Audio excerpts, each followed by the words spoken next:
बस हमारी हाथ जोड़ की प्रार्थना है कि हमारी प्रार्थना स्वीकारी जा। हम न पढ़े लिखे नहीं है, कछ नहीं है, 5वीं तक पढ़े। बोला है हमारी बस यही प्रार्थना है। ठीक है 75 साल की बुजुर्ग मां रेवती बाई को बेटे बहू की अमानवीयता ने बनाया बेबस। इंसाफ की गुहार लेकर पहुंची पुलिस के पास। जबलपुर के शांतिनगर स्थित क्षमता कॉलोनी में रहने वाली 75 वर्षीय रेवती बाई सोनी आज इंसाफ के लिए दर दर भटक रही है। बुजुर्ग महिला का कहना है कि उनके ही छोटे बेटे चंद्रेश और बहू प्रीति ने उन्हें मानसिक और आर्थिक रूप से प्रताड़ित किया है। एक मां जिसने अपने बच्चों के बेहतर भविष्य के लिए जीवन भर संघर्ष किया, आज उसी बेटे की क्रूरता की शिकार हो गई हैं।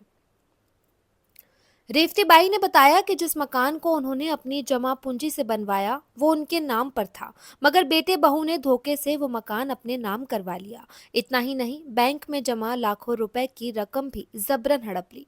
बुजुर्ग महिला ने पहले समाज के बुजुर्गों, रिश्तेदारों और मोहल्ले के लोगों से मदद मांगी, लेकिन जब कहीं से कोई राहत नहीं मिली तो वह खुद पुलिस अधिकारियों के पास न्याय की गुहार लेकर पहुंच गई।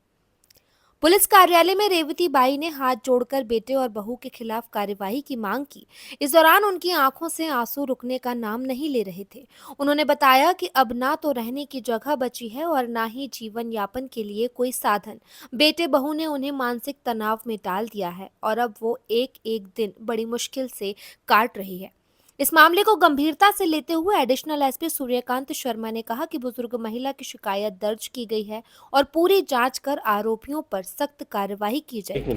उन्होंने भरोसा दिलाया कि रेवती बाई को न्याय दिलाने में कोई कोताही नहीं बरती जाएगी। थाना गोहलपुर क्षेत्र से एक बुजुर्ग महिला रेवती बाई सोनी यहाँ पुलिस अधीक्षक कार्यालय में उपस्थित हुई थी। उसका कहना है कि उसका लड़का जो है वो उसके पूरे मकान को अपने नाम में करा लिया है और अभी उसको घर से निकाल दिया है, रख नहीं रहा है। उसकी शिकायत को हमने आलम्बन शाखा में भी ले लिया है और संबंधित थाना प्रभारी को भी इसमें जांच के लिए भेजा है और अगर ये चीज़ें सही पाई गई तो रेवती बाई के जो बेटे हैं उनके खिलाफ कठोर वैधानिक कार्रवाई सुनिश्चित की जाए। ये घटना समाज को आईना दिखाती है कि कैसे कुछ लोग स्वार्थ और लालच में रिश्तों की गरिमा को भूल जाते हैं। 75 साल की उम्र में जब एक मां को अपने बेटे से सहारा मिलना चाहिए, तब उसे इंसाफ के लिए दर दर की ठोकरें खानी पड़ रही हैं। रेवती बाई की कहानी उन हजारों बुजुर्गों की कहानी है जो अपनों के ही हाथों सताए जा रहे हैं। मैं सबकी शरण में डरी हूँ। मोहे जहाँ जगह बता दे हो उतर है। मोहे खाना खर्चा चाहिए और रहने की जगह चाहिए। बस मोरी विनती इतना ही है और कछु नहीं चाहिए मोहे। कहाँ पर है आपका मकान?